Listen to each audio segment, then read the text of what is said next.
محمد صلى الله عليه وسلم صلى الله على محمد صلى الله عليه وسلم صلى الله على محمد.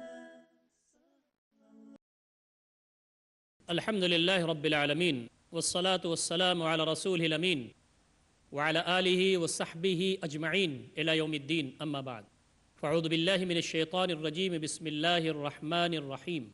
وما آتاكم الرسول فخذوه وما نهاكم عنه فانتهوا. وعن ابن عمر رضي الله تعالى عنهما أن رسول الله صلى الله تعالى عليه وسلم قال: أمرت أن أقاتل الناس حتى يشهدوا أن لا إله إلا الله وأن محمدا رسول الله ويقيموا الصلاة ويؤتوا الزكاة فإذا فعلوا ذلك عصموا مني دماءهم وأموالهم إلا بحق الإسلام وحسابهم على الله تعالى. رواہ البخاری و مسلم. محترم ناظرین کرام، بزرگوں، نوجوان بھائیوں، قابل احترام ماں اور بہنوں، السلام علیکم ورحمۃ اللہ وبرکاتہ. تفہیم حدیث کے اس مخصوص پروگرام میں آپ کا خیر مقدم ہے. اس حدیث کی روایت عبداللہ ابن عمر رضی اللہ تعالی عنہما نے کی ہے، اور حدیث کی دو مشہور کتابیں بخاری اور مسلم نے اس حدیث کو اپنے یہاں نقل کیا ہے. عبداللہ بن عمر بن خطاب رضی اللہ تعالی عنہ کی سیرت کے بارے میں ہم بہت کچھ جانتے ہیں. یہ ہمارے راوی ہیں. الامام الفقیہ آپ کو کہا جاتا ہے. غیر معمولی سوجھ بوجھ کے آپ حامل تھے. آپ کا نام عبداللہ ابن عمر بن الخطاب رضی اللہ تعالی عنہما ہے. کنیت ابو عبد الرحمن ہے. بچپن میں آپ نے اسلام قبول کیا تھا. اسلم وهو صغیر، آپ بہت چھوٹے تھے اسی وقت آپ نے اسلام قبول کیا تھا. اور نبی اکرم صلی اللہ علیہ وسلم کے ہجرت کے موقع پر انہوں نے اپنے والد محترم یعنی عمر بن خطاب رضی اللہ تعالیٰ عنہ کے ساتھ ہجرت کی، اور اس وقت آپ بہت چھوٹے تھے اور اس وقت آپ بالغ نہیں ہوئے تھے. نبی اکرم صلی اللہ علیہ وسلم کی سنت پر عمل کرنے کے لیے آپ ضرب المثل ہیں. نبی اکرم صلی اللہ علیہ وسلم نے کوئی بھی کام چھوٹا چھوٹا کیا ہو آپ اس کو کرنا چاہتے تھے. نبی اکرم صلی اللہ علیہ وسلم کسی سفر میں تشریف لے گئے ہوں اور آپ نے کہیں بیٹھ کر کے آرام کیا ہو، آپ وہاں بیٹھ کر کے آرام کرتے تھے. کیوں؟ نیت یہ ہوتی کہ میں نبی اکرم صلی اللہ علیہ وسلم کی اتباع کر لوں. آپ کے بہت سارے واقعات اس سلسلے میں موجود ہیں سیرت کی کتابوں میں. ایک اور خوبی آپ کی یہ تھی کہ آپ کھانا اس وقت تک نہیں کھاتے تھے جب تک کہ کوئی مسکین آپ کے دسترخوان پر لا کر کے بیٹھا نہیں دیا جاتا تھا. غیر معمولی بات ہے. حضرت عبداللہ بن عمر رضی اللہ تعالیٰ عنہ کھانا اس وقت تک نہیں کھاتے تھے جب تک کہ کوئی مسکین، کوئی بھوکھا، کوئی نادار آپ کے دسترخوان پر بیٹھا نہ دیا جائے. بلواتے تھے، جب وہ آ جاتا تھا تب کھانا کھاتے تھے. آپ سے جو حدیث کی کتابوں میں روایت منقول ہے اس کو اگر پورا اکٹھا کیا جائے تو اس کی پوری تعداد 1630 حدیث بنتی، 1630 حدیث. آج کی اس حدیث کی جو روایت جن بزرگوں نے کی ہے اپنی کتابوں میں وہ امام بخاری اور امام مسلم ہیں. بخاری شریف کا پورا نام ہے الجامع المسند الصحیح المختصر من امور رسول اللہ صلی اللہ علیہ وسلم وسننہ وآدابہ. امام بخاری کا پورا نام ہے محمد بن اسماعیل البخاری، کنیت ابو عبداللہ ہے. اور ہم جانتے ہیں کہ بخاری شریف کی ایک بڑی خوبی اور اس کا درجہ یہ ہے کہ اس کے بارے میں یہ کہا جاتا ہے، علماء کا تقریباً اتفاق ہے کہ اصح الکتب بعد کتاب اللہ تعالی، اللہ تعالیٰ کی کتاب کے بعد سب سے اتھینٹک کتاب بخاری شریف. جملہ احادیث جو بخاری شریف میں ہیں ان کی تعداد 7397 ہے، 7397. یہ تکرار کے ساتھ جو احادیث آئیں، لیکن اگر تکرار نکال دیا جائے تو احادیث کی مجموعی جو تعداد ہے بخاری شریف کی وہ 4000 بنتی ہے. اور آپ یہ جانتے ہیں کہ امام بخاری رحمۃ اللہ علیہ نے 6 لاکھ حدیثوں میں سے ان احادیث کا انتخاب کیا ہے جو ان کے معیار پر اترتی تھیں. امام بخاری رحمۃ اللہ علیہ نے اس کتاب کو 25 سال کی محنت شاقہ کے بعد اس کو مرتب کیا ہے. بخاری شریف کے بعد مسلم شریف کا درجہ آتا ہے. یہ حدیث مسلم شریف میں بھی موجود ہے. مسلم کا پورا نام ہے، مسلم شریف جو کتاب ہے حدیث کی اس کا پورا نام ہے المسند الصحیح المختصر من السنن بنقل العدل عن العدل الى رسول اللہ صلی اللہ علیہ وسلم. مسلم شریف کا پورا نام ہے مسلم بن حجاج بن مسلم النسابوری، ابو الحسین ان کی کنیت ہے. مسلم شریف کی تکرار کے ساتھ جو احادیث کل ہیں 7275 ان کی تعداد ہے، 7275، اور تکرار اگر نکال دیا جائے تو کل تعداد ان کی 4000 بنتی. یہ بات بھی ہم جانتے ہیں کہ امام مسلم رحمۃ اللہ علیہ نے کافی محنت اور مشقت کے بعد یہ مجموعہ تیار کیا ہے، اور آپ کو اس مجموعے کی ترتیب میں کل 15 سال لگے. اللہ تعالیٰ ان بزرگوں کی خدمات کو قبول فرمائے، اور جو کچھ انہوں نے محنت کی ہے دین اسلام کی اور ہم تک جو سرمایہ حدیث پہنچایا ہے، اللہ تعالیٰ ان کو بہتر اجر دے اور جنت میں ان کا مقام بلند فرمائے، آمین. اب حدیث پاک کی طرف ہم آتے. عن ابن عمر رضی اللہ تعالی عنہما، ابن عمر رضی اللہ تعالی عنہما سے روایت ہے ان رسول اللہ صلی اللہ علیہ وسلم قال، کہ نبی اکرم صلی اللہ علیہ وسلم فرمایا امرت ان اقاتل، مجھ کو حکم دیا گیا ہے کہ میں قتال کروں، میں جہاد بالسیف کروں لوگوں سے، حتی یشہدوا، یہاں تک کہ وہ گواہی دے دیں اللہ الہ الا اللہ، کہ اللہ کے علاوہ کوئی معبود نہیں، وان محمد رسول اللہ، اور محمد اللہ کے رسول ہے صلی اللہ علیہ وسلم، ویقیم الصلاۃ، اور وہ نماز قائم کریں، ویؤتوا الزکاۃ، اور وہ زکوٰۃ دیں. لا الہ الا اللہ محمد رسول اللہ کہیں ایک بات، نماز قائم کریں 2، زکوٰۃ دیں 3. فَإِذَا فَعَلُوا ذَلِكَ، جب وہ یہ کر لیں، عَصَمُوا مِنِّي دِمَاءَهُمْ، جب انہوں نے یہ مان لیا، یہ کر لیا، تو انہوں نے محفوظ کر لیا میری طرف سے اپنے خون کو، وَأَمْوَالَهُمْ، اور اپنے مال، إِلَّا بِحَقِّ الْإِسْلام، سوائے اسلام کے حق کے. جان مال ان کی محفوظ، لیکن اگر انہوں نے کوئی ایسا کام کیا جس کی وجہ سے ان پر حد نافذ ہوتی ہے، جیسے ان کو مواخذہ ان پر ہوتا ہے یا ان کو سزا ملتی ہے، وہ تو ملے گی ہی. الا بحق الاسلام، سوائے اسلام کے حق کے، وحسابهم علی اللہ تعالی، اور ان کا جو حساب ہے وہ اللہ تعالیٰ کے پاس. حساب کا مطلب یہ کہ اللہ رب العزت جو کچھ بھی ان کا کچا چٹھا ہے، جو ان کا اندرون ہے، جو ان کا باطن ہے، ظاہر ہے، سب کا حساب لینے والا ہے. محترم ناظرین کرام، یہاں نبی اکرم صلی اللہ علیہ وسلم نے یہ بات فرمائی کہ مجھ کو یہ حکم دیا گیا ہے کہ میں لوگوں سے قتال کروں یہاں تک کہ وہ یہ باتیں مان لیں. نبی اکرم صلی اللہ علیہ وسلم اس دنیا میں کیوں تشریف لائے تھے؟ آپ صلی اللہ علیہ وسلم اس دنیا میں تشریف لائے تھے تاکہ اللہ تعالیٰ کا دین اس کے بندگان خدا تک پہنچا دیں اور اللہ رب العزت کے دین پر چل کر کے دکھا دیں. اور نمبر 3، اللہ تعالیٰ کا دین زمین پر غالب کر کے دکھا دیں. هو الذی ارسل رسولہ بالہدی ودین الحق لیظہرہ علی الدین کلہ ولو کرہ المشرکون. وہی ہے جس نے اپنے رسول کو ہدایت اور دین حق کے ساتھ بھیجا تاکہ اس کو سارے ادیان باطلہ پر غالب کر دے، چاہے مشرکوں کو ناگوار ہی کیوں نہ گزرے. نبی اکرم صلی اللہ علیہ وسلم اس دنیا میں اس لیے تشریف لائے تھے کہ آپ اللہ تعالیٰ کے دین کو غالب کر دیں. نبی اکرم صلی اللہ علیہ وسلم نے مکہ شریف میں دین کا آغاز فرمایا، پھر آپ کو ہجرت کرنی پڑی، پھر آپ صلی اللہ علیہ وسلم کو جنگیں لڑنی پڑی، پھر فتح مکہ جب ہوا تو اسلام کی تابانیاں عروج پر آئیں اور اسلام غالب ہوا، اور آخری حج میں دین مکمل ہوا جب وہ آیت اتری تھی الیوم اکملت لکم دینکم واتممت علیکم نعمتی ورضیت لکم الاسلام دینا. آج میں نے تمہارے دین کو تمہارے لیے مکمل کر دیا اور اپنی نعمتوں کا اتمام کر دیا، اور اگر میں خوش ہوں طریقے زندگی کے طور پر کسی بھی سسٹم سے تو وہ اسلام.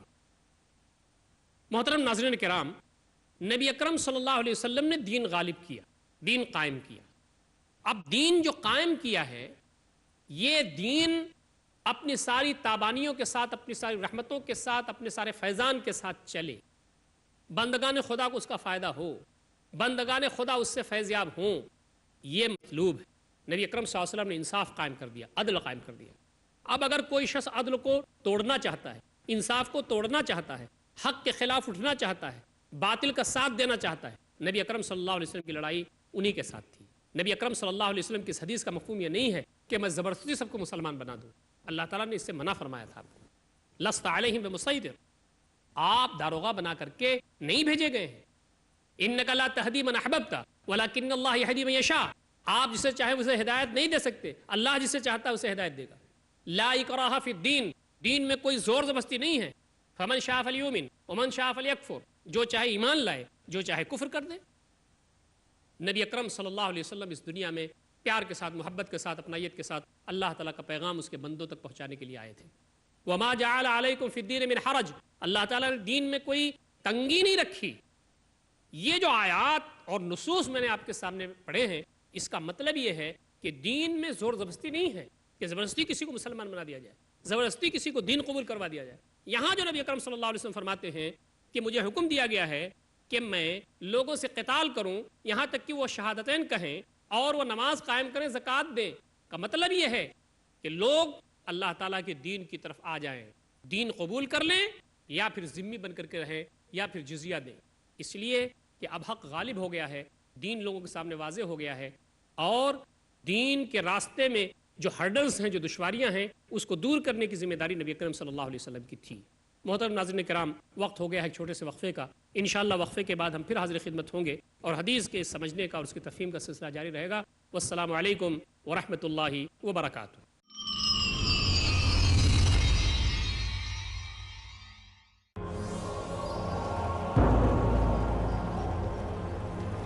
الف لام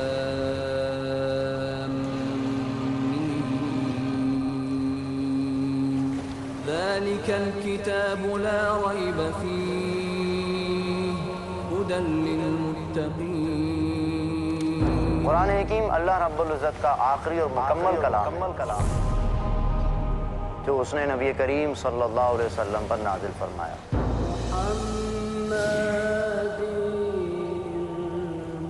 اللہ رب العزت نے بارہا اہل ایمان کو مخاطب فرما کر اپنے کلام میں اہم ہدایات عطا فرمائی ہیں۔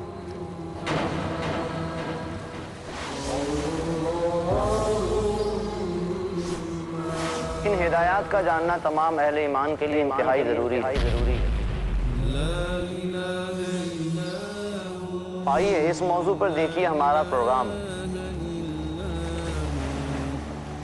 اللہ کا پیغام مومنوں کے نام، صرف پیس ٹی وی اردو پر۔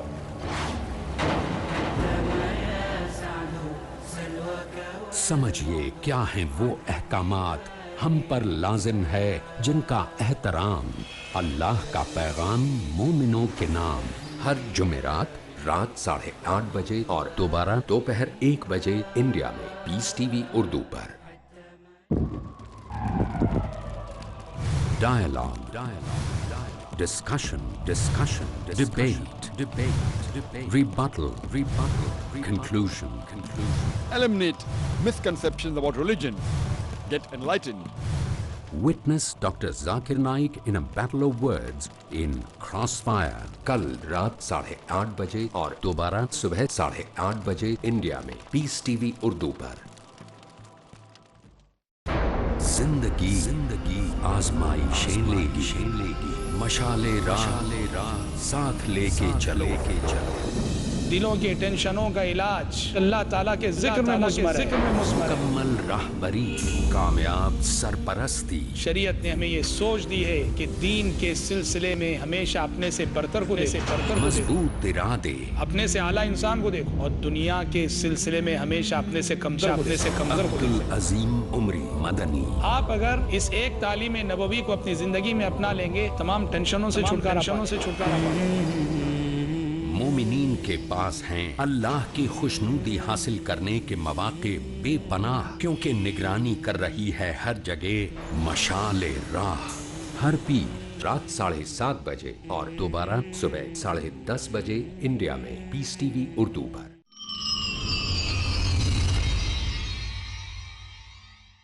محترم ناظرین کرام، وقفے کے بعد ہم پھر حاضر خدمت ہیں۔ نبی اکرم صلی اللہ علیہ وسلم نے جو حدیث پاک میں یہ فرمایا کہ مجھے حکم دیا گیا ہے کہ میں لوگوں سے قتال کروں، یہاں تک کہ وہ گواہی دیں کہ اللہ کے علاوہ کوئی معبود نہیں، اور وہ نماز قائم کریں اور وہ زکوٰۃ دیں۔ جیسا کہ میں عرض کر رہا تھا کہ اس کا مطلب یہ نہیں ہے کہ زبردستی سب کو اسلام قبول کرا دیں۔ اسلام غالب ہو گیا، اسلام کے لیے ماحول تیار ہو گیا، اب اللہ رب العزت کی کبریائی بلند ہو رہی ہے، سب کو انصاف مل گیا، سب کو عدل مل گیا، اس زمین پر اللہ رب العزت کی تابانیاں، اس کی رحمتیں آ گئیں۔ اب